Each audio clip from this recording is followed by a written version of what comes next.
This is part 1 of a complete and comprehensive guide of making dice. If you're new to the hobby or just looking for new ways to make your shiny math rocks, I highly recommend watching this video series all the way through. You like recreatable dice? So the title says, Masters before Moulds. Step 1 of making dice is getting masters. I'll explain what they are in a moment, but you need to at least understand what a mould is first. I feel like most people have a good grasp on what a mould actually is, but in case you don't, a mould is a hollow container used to give shape to molten or hot liquid material when it cools, hardens, or cures.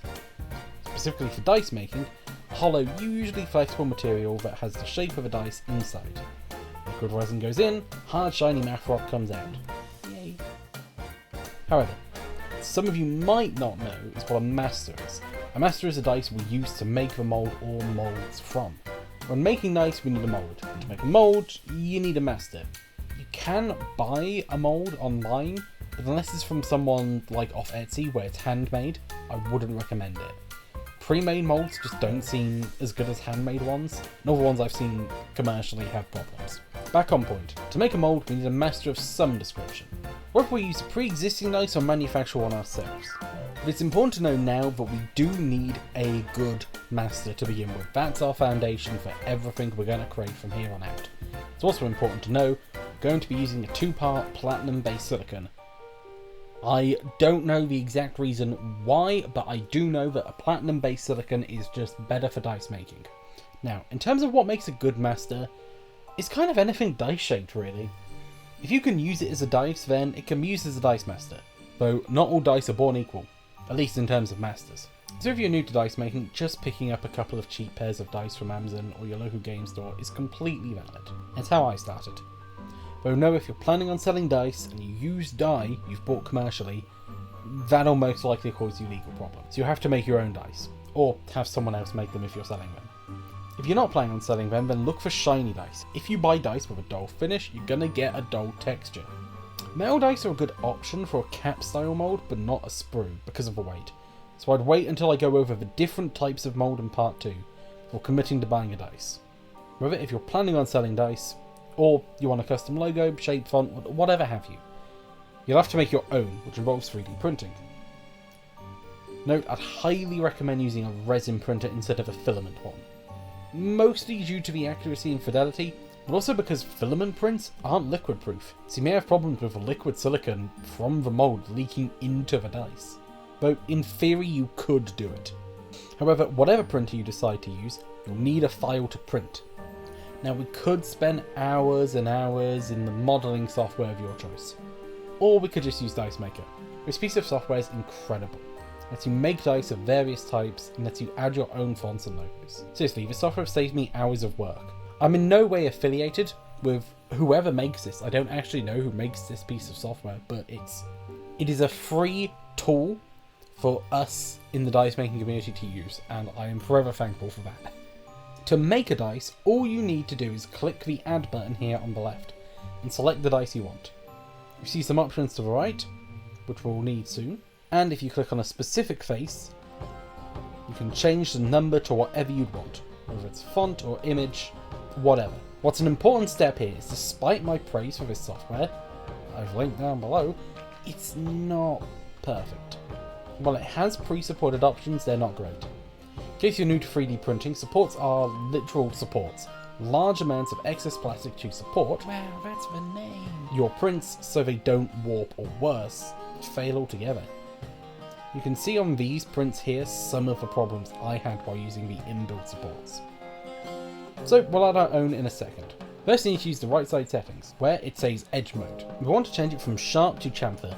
Now, you may want sharp or rounded edge dice. Don't worry, you can still get that effect you want during the sanding step of making your masters.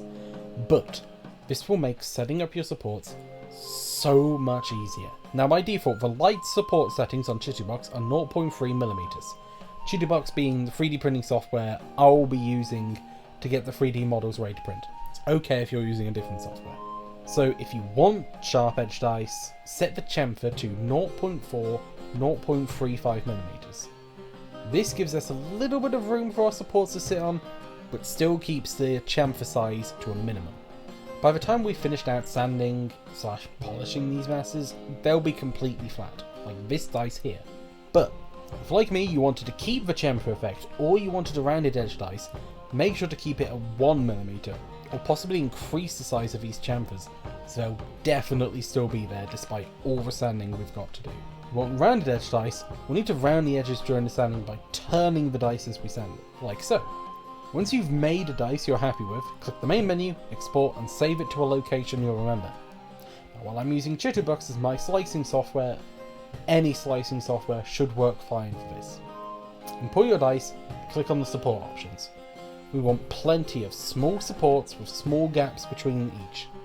Your dice should look something like this once you've supported it, and once it does, send it to print. Now here's where it gets complicated. You see, in order to make a mould, we use silicone, 2-part platinum based silicone, which is a problem for some complicated reason that I'm not smart enough to explain or fully understand, to be honest. 3D prints stop platinum based silicone from curing. Now, to my understanding, it's part of a process that resin 3D printers use that creates toxins in the print that inhibits silicone from curing. Curing is becoming solid. So we need to fix that. There are 3 solutions I've found. Option 1, use chemicals to remove the toxins from the prints. Option 2, cover the dice in paint or varnish, so the silicone doesn't ever touch the 3D print, which is good because that's where the toxins are. Or option 3, make a poor quality mould using something other than silicone, in order to make masses out of something that won't cause the silicone problems. Chances are the dice won't be as good quality as if we use silicone, but we can polish them up and fix any voids. I'll try all 3 options and show you the result at the end of the video, but we'll start with option 1.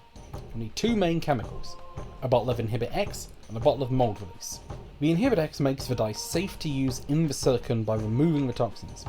At least I think. I'll be honest, I'm not a chemist, so I may be getting that why it works wrong here, but I know it does work from testing it. This is how I normally make my dice. However, Inhibit X also makes the dice adhere to the silicone. We'll see that later. So now we use the mould release to keep our silicone from sticking to the masses. Going back to your dice, once you've removed the supports from the print and cured it, it needs to be sanded. I use Zona Painter, which I believe is a form of micromesh. Again, I'll have a link to that in the description. And while I've looked at alternatives, I just haven't found a suitable replacement for it. Start with the roughest grade.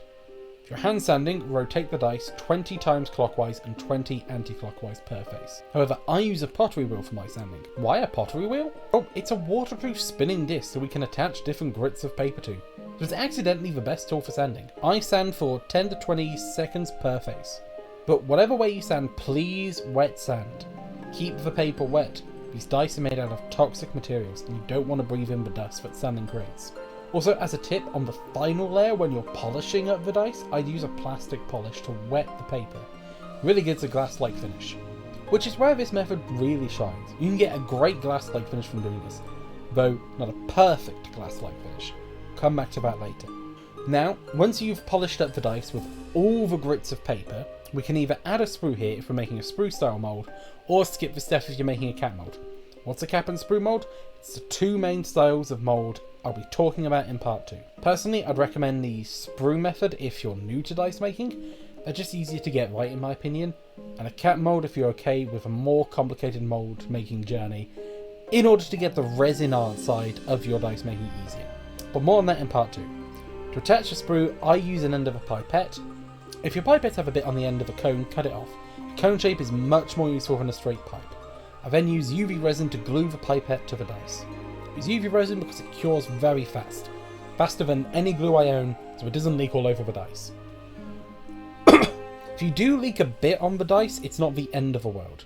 You could leave it, or you could remove the sprues, resand the face. However, if you get anything in the numbers, that's a dead dice. I'll have to start again, I'm afraid. When attaching your sprue, make sure to avoid the numbers at all cost. Now, I made a huge mistake here. I attached my sprue to the face of the mould. Do not do this. It'll cause problems with air bubbles and voids. Attach it to the corner instead. It's just better. Remember, when we cast the masses to make the mould, everything will be replicated. From the sprue we've just attached to any scratches and even fingerprints. So once the sanding / sprue attaching is done, Wipe your dice with a cloth and wear gloves while handling them. I know that seems like overkill, but I'd hate for you to go through all of this work, spend all of this money, and end up with fingerprint dice. Now, time to use the Inhibit X.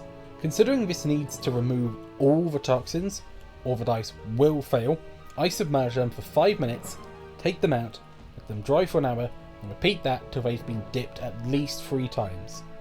This is complete overkill. But one, I'm not sure my Inhibit X is of great quality anymore, as I've had and used it for a few years now. And two, the only issue with over dipping a dice is that it causes adhesion to the silicone, which we have the mould release for. Some people can get away with a single dip for less than a second and somehow be fine, but that's failed every time for me. So I'm telling you to be safe, not sorry. And with that, we're done. You have your masters. To use the mould release, which I should mention, a lot of mould releases are silicone based, which won't work for our use. Make sure any mould release you get is in silicone based. To use the mould release, you want to spray your dice around 15 minutes before you cover them in silicone. At least that's the instructions on the back of mine. So I'll go over how to use it in part 2. But they're now ready to be used to make moulds. In fact, these dice here before you were all made from these masters. You'll see them being made in part 2. Option 2 is covering the dice with paint. This covers the toxins so the silicone never comes into contact with them. This is actually my favourite method, and I'll go into a few more details as to why in a moment. Firstly, using only the roughest grit of Zona paper, sand your dice smooth, trying to remove any marks from the print supports and get the shape you want, whether it's a sharp edge, rounded edge, or something entirely new. Once it's sanded, your dice is ready to paint, but if you're making a sprue mould, attach your sprue now. In terms of what paint to use, it's honestly down to whatever texture you'd like the dice to have. That's why this method is my favourite. If you want a glass-like finish, buy a gloss paint lacquer. Or if you have an airbrush, an Army Painter gloss varnish. I personally use a can of Army Painter satin varnish, as it takes minimal work to polish, but comes out of a mould looking satin. This gives me 2 options for how my dice could look. If you wanted a stone or metallic cast look, use a basic primer. It gives a very rough texture, which looks amazing for dwarven themed dice. But essentially, as long as you've covered your dice well enough, you can use any paint. And remember, it'll determine the texture of the dice. I'd give your dice at least 2 coats to make sure they're fully covered. And with that, those dice are ready to be turned into moulds. Again, another reason I like this method so much is it's probably the least amount of effort. It only takes 1 round of sanding and the paint gives it the texture. And as an example, these dice here were made using this method. Now the final method, option 3, is ironically the method I'd recommend the most to those new to mould making, as it gives you a chance to practice without risking your silicone. Because, even on offer, silicone is not cheap. Now the idea here is to make a mould without using silicone, knowing it's only going to last 1 or 2 uses and the dice probably is going to come out a bit rough. But that dice can then be used to make a silicone mould once it's been polished and cleaned up. I realise this is probably going to sound strange, but I've found gelatin, or a vegan alternative if you like to make your dice completely without animal products, is flexible enough, and because it's gelatin, it can be melted and set. So it's a great chance to practice mould making while giving us the chance to make an actual dice with it. Though I found that a dice made with jelly is slightly warped, which is fine, it can be sanded back into a proper shape. I personally used UV resin to make this mould as I wanted it done quickly, but you could use normal epoxy resin. You make a jelly mould exactly how you'd make a usual mould, so I won't go over it here as I'm covering mould making in the next video, but I found you want a consistency of the jelly to still flow like water when it's melted, to be as thick as you can possibly get away with. Jelly tends to rip more easily, so the thicker it is, the easier it'll be to work with. To sum up, option 1 is expensive but fairly idiot proof and gives a good shine. Option 2 is cheap, easy, quick, and allows for different texture options.